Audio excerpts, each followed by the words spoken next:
Dia buat contoh iaitu molek lah dari segi dia buat ni. Kalau rasa buat tempat kita tu, molek lah. Assalamualaikum warahmatullahi wabarakatuh. Jumpa dengan saya pula dalam page Bella Sensan Masa yang Sikat. Hari ni saya nak khabar, saya nak sapa dari segi luar negara. Iaitu Australia masa sekarang. Australia masa sekarang dia larang pemuda, larang budak saat ni tu. Umur tak sapa 16. Tak boleh main social media. Dia mula bekat bulan Tanwa. Iaitu bulan 12 ni, bekat tak boleh main. Apabila demo, apabila budak ke saat ni tu, tak sapa umur ni belah, dia tak boleh main social media. Di segi negara Australia ke saat ni tu. Sebab apa dia kak? Nak ya tu, kalau rasa budak tak sapa umur ni belah, kalau rasa duk main dengan social media, nak buat budak tu punah.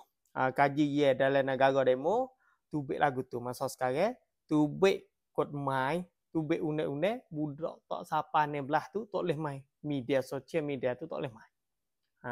Tu. Masa sekarang tu dia nak buat orang tua, nak keluarga tu, sapa kepada anak-anak dia. Hak tak sapa ni belah tu.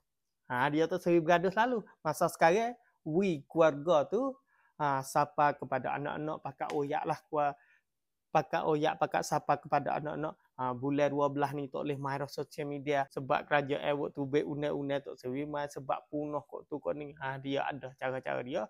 Keluarga mula-mula oyak sapa kepada anak-anak. Sapa kepada anak-anak dulu. Di segi ni kalau rasa buat dalam negara kita lebih penting, lebih molek. Sebab umur tak sapa ni belah ni orang panggil PKG tu tak sapa. Tak masuk lagi.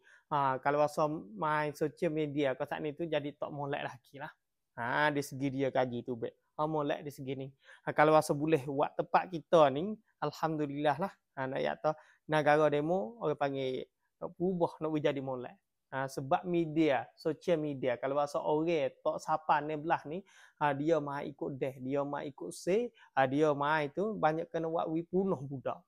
Kalau rasa kita tengok tempat tag kita lah masa sekarang, budak halus, budak apa, tak ada kenal lagi terosak, tetapi kita main dah. Nak ya tahu lebih bahaya tempat kita ni. Nak ya tahu tempat kita ni jadi kau teruk. Kalau rasa tengok keluar negara ni, dia bersungguh, dia buat berarti lah di segi ni.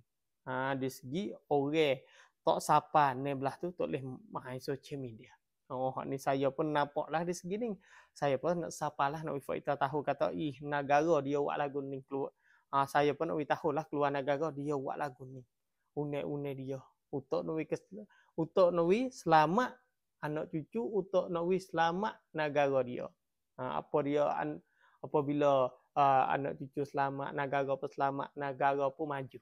Kalau rasa duk lak budak halus-halus, duk main terosak, negara tu kos legak, negara tu tak maju. Tu sikit banyak di segi maklumat keluar negara, berita molek lah bagi dia ke sana tu. Ya, wallah anak.